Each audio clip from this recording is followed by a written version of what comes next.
민주당이 지금 당 안팎으로 심상치가 않습니다. 친명, 비명 갈등이 이제 본격적으로 수면 위로 드러나는 거 아니냐 이런 가운데 이낙연 전 대표도 이제 곧 귀국을 합니다. 그럼 또 더 계파 갈등이 심해질 수 있다 이런 시각이 있는데 변호사님 어떻게 보세요?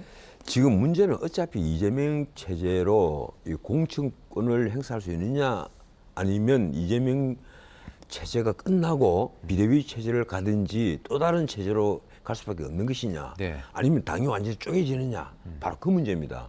그런데 현 권력이 나서지 않더라도 우선 검찰에서 아마 이재명 체제를 그대로 용인은 할 수 없을 거예요. 우선 다음 총수까지 시간이 많이 남아 있는데 지금 수사가 거의 마무리되고 있는 백현동 사건 그리고 정자동 사건 그뿐 아니라 대북 그 송금 사건 이 사건들이 수사가 거의 마무리가 되면 이재명 대표의 신병 처리에 대해서 반드시 말이 또 나온단 말이에요. 네. 아마 검찰은 또다시 구속영장을 청구를 할 것으로 보입니다. 그렇게 되면 체포동의안이 또 국회로 갈 것이고 이게 또 엄청난 논란을 벌일 것인데 네. 문제는 그렇습니다.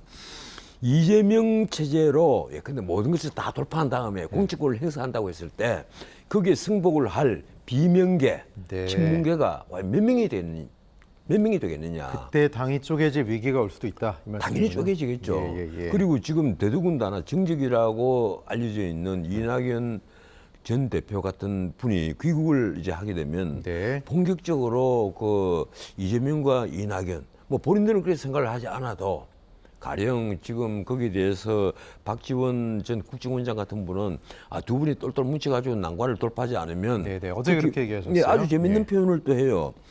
검찰이 깔아놓은 지금 예컨대 코인 게이트 이런 걸 돌파를 하지 않으면 안 된다. 근데 검찰이 언제 코인 게이트를 깔았습니까? 아니죠. 검찰이 코인 사라 그런 거 아니죠? 예. 검찰이 그 코인 게이트 같은 것은 검찰이 팔려고 해서 판 게 아니라 이 김남국 때문에 드러난 거예요. 네. 그리고 그뿐 아닙니다. 돈봉투 사건도 검찰이 깔아놓은 건 아니잖아요. 네. 그건 이정근 씨의 이게 전화 3만 통화. 6개나 되는 이 녹음 파일 때문에 밝혀진 거란 말이에요. 네. 이래서 제가 보기로는요, 이 이재명 그 체제로 언제까지 갈 거냐.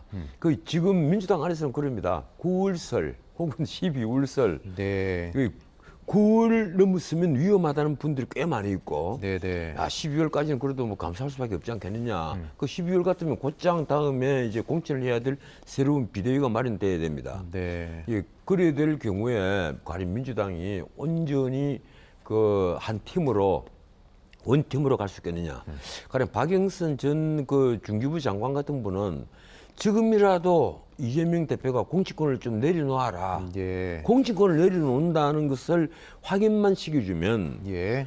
매사가 좀 부드러워질 건데 네. 편해질 건데 예. 그리고 당내 반발도 줄어들 건데 그리고 이재명 대표를 중심으로 다 뭉쳐줄 건데 왜 그걸 내려놓지 못하느냐 예.